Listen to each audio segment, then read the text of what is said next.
Good morning, class. Today we will do transcription number 2. Transcription will start in 5 seconds.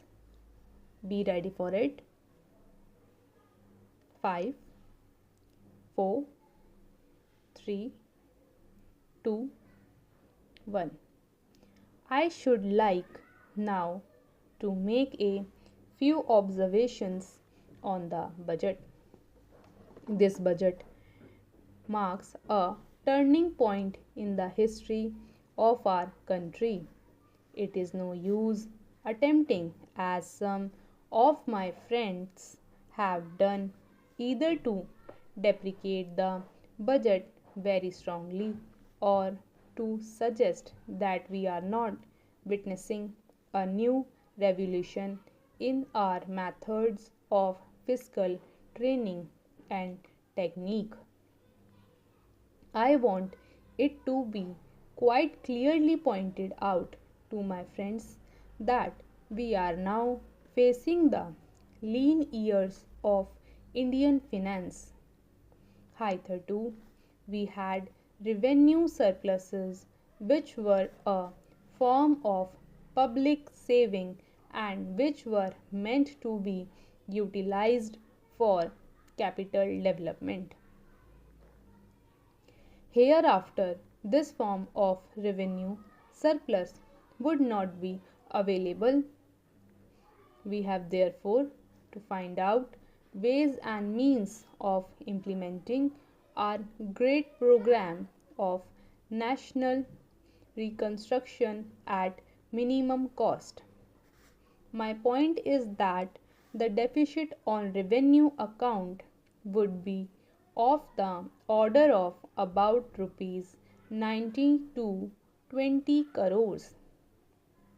Here, let me point out that I do not agree with those of my friends in the finance department who have attempted to suggest that rupees 9 or 18 crores which are obtained from Pakistan should be put to the revenue side of the budget. They are to be put on the capital side.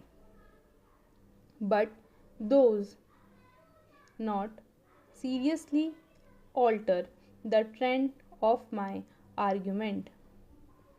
What I am suggesting is that we would have to be prepared for a deficit of a much higher order even on the revenue side.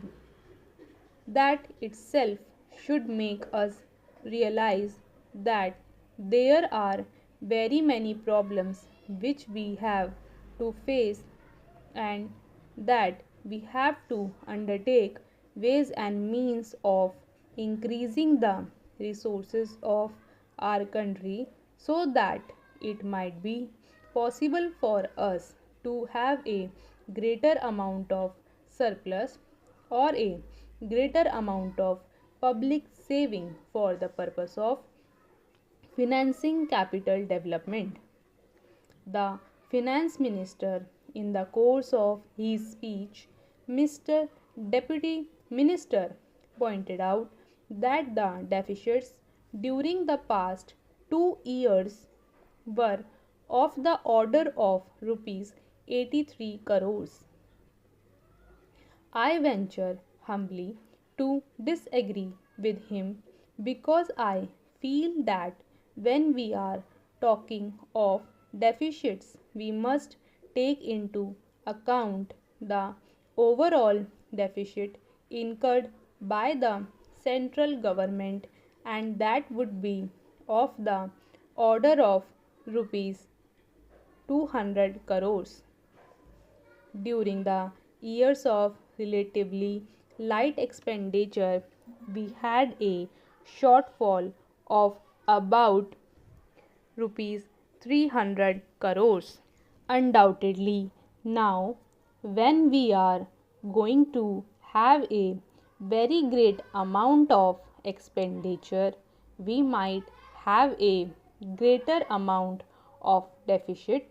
and we would have to find out ways and means of trying to meet our capital expenditure. Some members have pointed out that deficit financing is good. Others have pointed out that it is poison. One honorable member who preceded me pointed out that it could be taken like a tonic. Now, I am not willing to enter into the merits of deficit financing or demerits of deficit financing in an academic spirit. The time has now come when we should face realities. I do suggest that we have to indulge in deficit financing because without indulging in deficit financing, it would not be possible for us to indulge in capital expenditure on such a large scale. But when we are talking of the scope of deficit financing, I would like to place before the House and the Finance Minister the two great limitations which face us. The first limitation that faces us is that concerning the internal price level, the Honorable Finance Minister referred to the cost of living. He said that he was going to keep a watch over the cost of living so that it may not shoot up within a short period and make a mess of the plans of capital development. But there is another limitation which has also to be borne in mind, a limitation which has not received as much notice as it should have done in all the discussions that have taken place on deficit financing.